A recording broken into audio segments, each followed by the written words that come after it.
Hello, back to my channel SG family. সবাইকে জানাই good morning, শুভ সকাল। তার সাথে সবাইকে জানাই অনেক অনেক শুভেচ্ছা, অনেক অনেক অভিনন্দন। তো বন্ধুরা, সবাই কেমন আছো? আশা করি ভালো আছো, আমিও ভালো আছি। তো দেখো, রোজকার মতো আজকেও তোমাদের সাথে একটা গল্প শেয়ার করতে চলে এলাম। তো দেখো, আজকের গল্পটা সত্যি সাংসারিক গল্প, শাশুড়ি বৌমা নিয়ে গল্প। তো সত্যি ভালো লাগলো, বা বৌমার অভিনয়টা দেখে সত্যি খুব খুব ভালো লাগলো। এইরকম বৌমাই ঘরে ঘরে দরকার। তো ভালো লাগলো বলেই তোমাদের সাথে শেয়ার করতে এলাম। তো আশা করি তোমাদেরও ভালো লাগবে। আর আরও ভালো ভালো গল্প পেতে চ্যানেলটিকে সাবস্ক্রাইব করে পাশে থেকো, আর সুন্দর সুন্দর কমেন্ট করো। রোজই তো গল্প অন্য অন্য রকম দেওয়া হয়, তো সত্যি আজকের গল্পটা দেখো, ভালো লাগবে। আর সবাই ভালো থাকবে, সবাই সবাইকে সাপোর্ট করবে। তো রোজ রোজ তো আর এমনি গল্প ভালো লাগে না, তো ওই হাহাকার, কষ্ট, বেদনাদায়ক। তো সেই জন্য আজকে দেখো, মিলিয়ে মিশিয়ে গল্পটা কিন্তু সুন্দরই লাগলো। তো তোমরা দেখো, তোমাদের কেমন লাগে আজকের গল্প। আজ স্কুল হয়ে পুজোর ছুটি পড়ে গেল বলে অন্য দিনের তুলনায় অনেকটা আগেই বাড়ি চলে এলাম। বারান্দায় জুতো জোড়া খুলে ওপরে যেতে গিয়ে থমকে দাঁড়ালাম।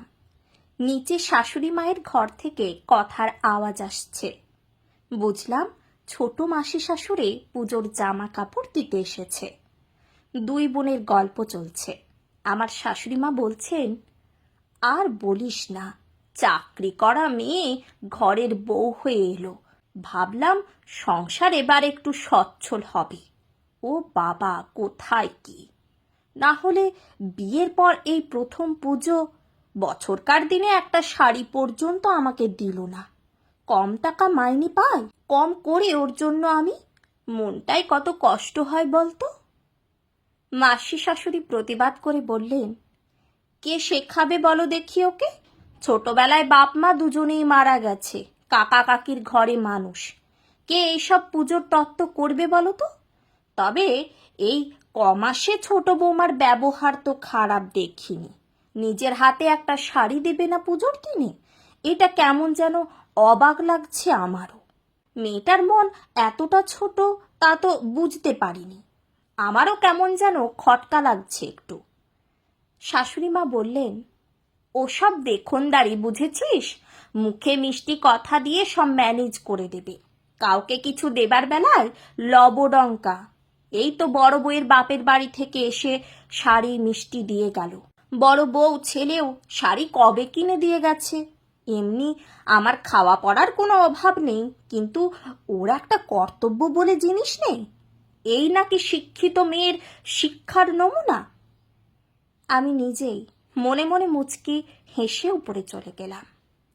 যতই আমার নিন্দে করুক, ঠিক করেছি পুজোয় আমি শাশুড়ি মাকে শাড়ি দেব না, কিনিও নি। দেখেই না কি করে, কত নিন্দে করতে পারি ছোট বউয়ের। নিজের ঘরে এসে ফ্রেশ হয়ে চেঞ্জ করে নিচে নামলাম।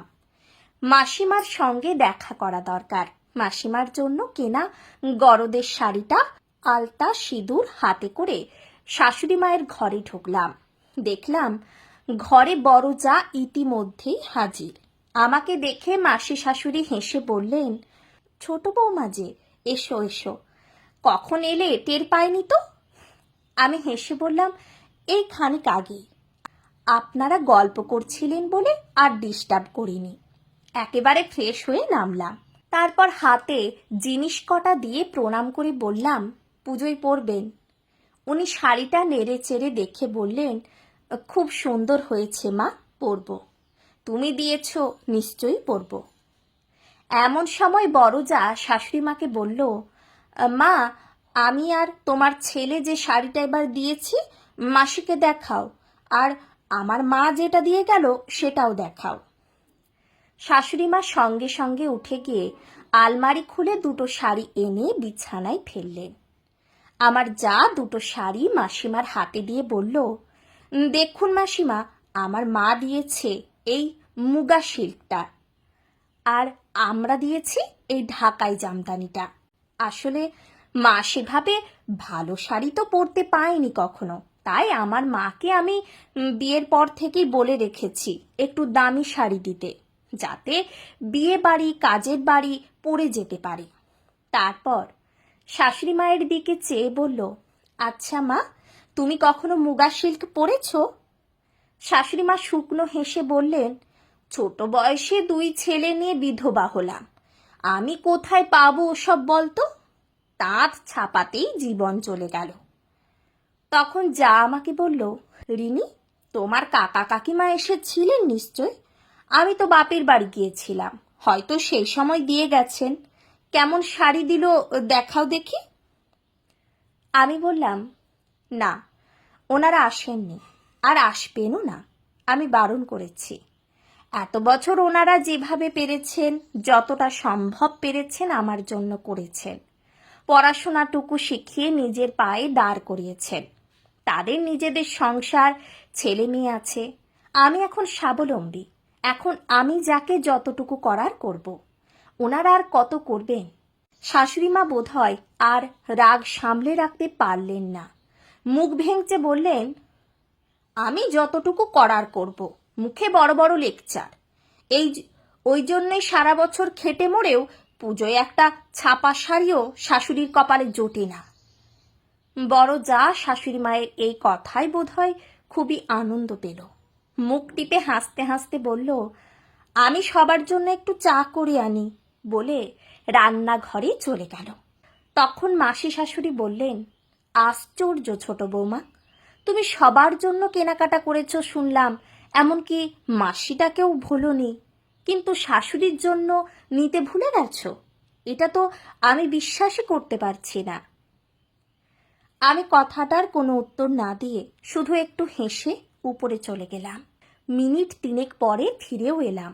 তারপর খাটের ওপর বসা শাশুড়ি মায়ের হাতে একটা বাক্স দিয়ে বললাম, দেখো তো পছন্দ হয় কিনা। বিয়ের পর থেকে প্রায় দিন শুনে আসছি, তোমার মায়ের শেষ স্মৃতি বালা জড়াটুকু তুমি ছেলে মানুষ করতে গিয়ে ধরে রাখতে পারোনি। চিরকাল কানে শুধু 2টো টপ আর গলায় একটা সুতোর মতো চেন পরে কাটিয়ে দিলে। তাই আমি আর তোমার ছেলে মিলে ঠিক করেছিলাম এবছর তোমাকে দুজন মিলে এটা গড়িয়ে দেব। আসলে জিনিসটা সবার সামনে দিতে চাইনি, তাহলে দিদি ভাইয়ের দেখে খারাপ লাগতো।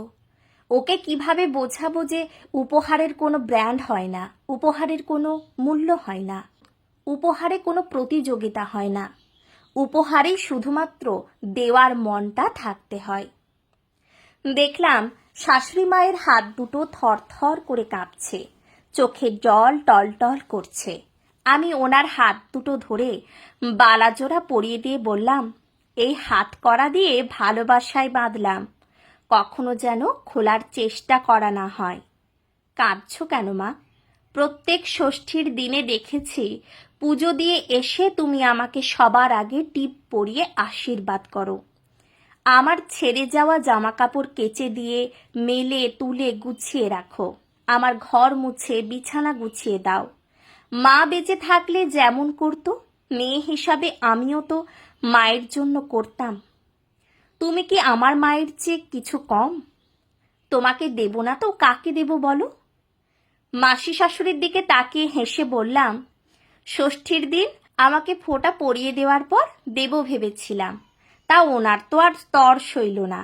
শাড়ি দেওয়া হয়নি বলে বাচ্চা মেয়ের মতো কান্নাকাটি জুড়ে দিলেন। মাসি শাশুড়ি হেসে বললেন, দেখো বর্দি, এই চাওয়া পাওয়ার জাঁতা কলে আটকে পড়েই আমরা ভালোবাসার সম্পর্কগুলো তেতো করে ফেলি, হিরে ছেড়ে কাঁচের ঝলমলানিতে চোখ ধাঁধিয়ে ফেলি। এই যে উপহার দিয়ে ইনিয়ে বিনিয়ে কথা শোনানো, ছোট করা, এগুলো করলে সেই জিনিস কি আর গায়ে তুলতে ইচ্ছে করবে বলো? আসলে সোনা চিনতে শিখতে হয়, রত্ন চিনতে জহুরির চোখ লাগে। চকচক করলেই সব সময় সোনা হয় না, চকচক জিনিস হলেই হয় না। আসলে মনটা সোনার মতো চকচক করতে হয়।